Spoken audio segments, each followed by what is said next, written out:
In order to move on to Chapter 10, we need to do some review of factoring from Chapter 8. So remember, the first thing you should do when you're factoring is always look for a GCF. Once you've done that, if it has two terms, you should see if it's a difference of squares. And then if it is, you can factor. If it's 3 terms, you want to turn it into 4 terms so that you can factor by grouping. And then if it's 4 terms, you just have to factor by grouping. So these first set of directions here tell us not to factor. They just ask us to find the greatest common factor, so just that GCF part. So remember, go with numbers first. I always go with my smallest number and see if it can fit into the other ones. 40 can't fit into 100 or 60, so then break that down. The next number that would multiply to make 40 is 20 and 2. So I'm going to try 20. And 20 goes into all of those, so that's my greatest common number. And then let's look at the variables. Everybody has at least one x, so I'm going to take one x away. And not everybody has a y, so that's it. That's my greatest common factor. Do the same thing for the next one. Look at my numbers. Since this is a 1, my GCF is a 1. They have at least 2 x's to them and 1 y. You do not need that 1 there if you don't want to write it. This one, take a look at our numbers again, and the smallest number is 28. 28, unfortunately, does not fit into 42. So then break 28 down. The next number that goes into 28 is 14. So if we check, 14 goes into all of them. So 14 is the biggest number. Everybody has at least 3 x's and at least 2 y's that I can take out. Now these next ones actually tell us to factor. So this is where we're going to use these 2 steps right here. The first thing you should always do is look for a greatest common factor. So this first one, if I look between these 2 numbers, they have a 7 in common. That's a greatest common factor that I can take out. And I'm left with 8m minus 5. Now because it's only 2 terms, what I'm looking for is it a difference of squares? And the thing that gives it away that it's not is this letter isn't squared. If it was, I would have to stop and think a little bit, but because it's not, I know it's not a difference of squares, and I'm done. I cannot do anything else.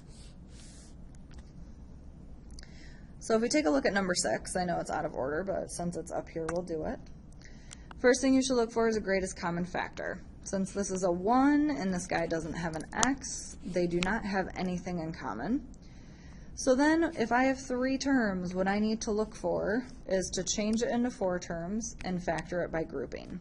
So remember, this is where you have to figure out what to change this 2 into. There's plenty of numbers that add to make 2, but I not only want them to add to make 2, they have to multiply to make 1 times 35, which is 35. So those 2 numbers are going to be, oops, this should be negative, should be 7 and 5, and the 5's got to be negative so that when it adds it makes positive 2. And that's when I split this up. Remember, you were just splitting up that 2x, so it's got to be 7x and a 5x, and then you get the negative 35 there. We can factor by grouping here, so I can take out an x, and I get x plus 7. These guys have a negative 5 in common, and I get x plus 7 to make it a negative 35. And I'm excited because I have 2 x plus 7s. That means I can factor those out, and the stuff that's left over goes in the other parenthesis. And we're done. Now this next one, remember our steps. The first thing you should do is always look for a greatest common factor. So if my numbers are 9 and 25, I go to 9. 9 can't fit into 25, so I break it down. 3 and 3. 3 can't go into 25 either. And because there's no other numbers to make 9, I know there's not a GCF. The next thing I want you to do is, because it's 2 terms, is look for a difference of squares. So check to make sure that it's subtraction in between, which it is. And then ask yourself, is there something I can square and get 9x squared? And there should be. And is there something I can square and get 25? And there should be. And then remember, your answer is 3x plus 5 and 3x minus 5. Now you can still totally approach this one like we did this last problem. You want two numbers that add to make 0, and they have to multiply to make 9 times 25, which is 225. But this is going to be a lot more work. Yeah, it's 15 and negative 15, and when you split it up, plus 15x minus 15x minus 25.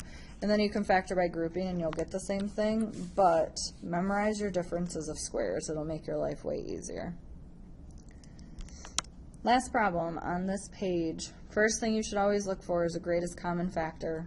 2 is my smallest number, and if you look, everybody has a 2 that I can take out. So then I'm left with c squared plus 7c minus 30. So then once you've found the GCF, we still got to factor this stuff in here because there's a square on here. That gives it away that I need to go further. Unlike this problem up here where there was no square on anything, so I knew I was done. So I need to split this up into 4 terms so I can factor by grouping. I got to find two numbers that add to make 7 and multiply to make 1 times negative 30. So very similar to the other one, except this time we are going to use 3 and 10, and we have to make the 3 negative. So I'll split this up into c squared minus 3c plus 10c minus 30. Group these first two guys together, I have a c. Group these two guys together, I have a 10. And I know I'm doing something right because both of them have a c minus 3. And then what's left over goes in the other set of parentheses. Need to remember to bring that 2 down and include it in my answer. Now we have 3 on the back. So remember, first thing you should always do is look for a greatest common factor. Smallest number is 2, and I know 2 can't go into 3, so there's no GCF. Because it has 3 terms, the next step says I need to turn it into 4 terms. So we got to split this 7x up. So I want two numbers that add to make that 7, and they got to multiply to make 3 times 2, which is 6. Those two numbers are going to be 1 and 6. So we'll split this up, factor by grouping. All those guys share as an x. All these guys share as a 2. And just like all the other ones, I know I'm doing something right because both of them have a 3x plus 1. What goes in the other box is what's left over. And that's it. Next problem. Always look for a greatest common factor. My smallest number is 1, so that right there tells me there is no greatest common factor. And this guy already has 4 terms, so there's no need to do this thing because I don't need to split anything up. The only thing I got to do is group them together. So out of x cubed and 2x squared, they both have an x squared that I can take out, and I'd be left with x plus 2.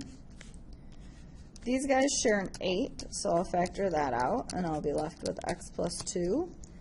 And I know I'm doing something right because the x plus 2's are the same, and I get x squared plus 8. Now if you ever have something squared, you need to take a look at it closer. Because it has 2 terms, you want to see if it's a difference of squares. So because this is a plus sign here, I know it's not a difference of squares.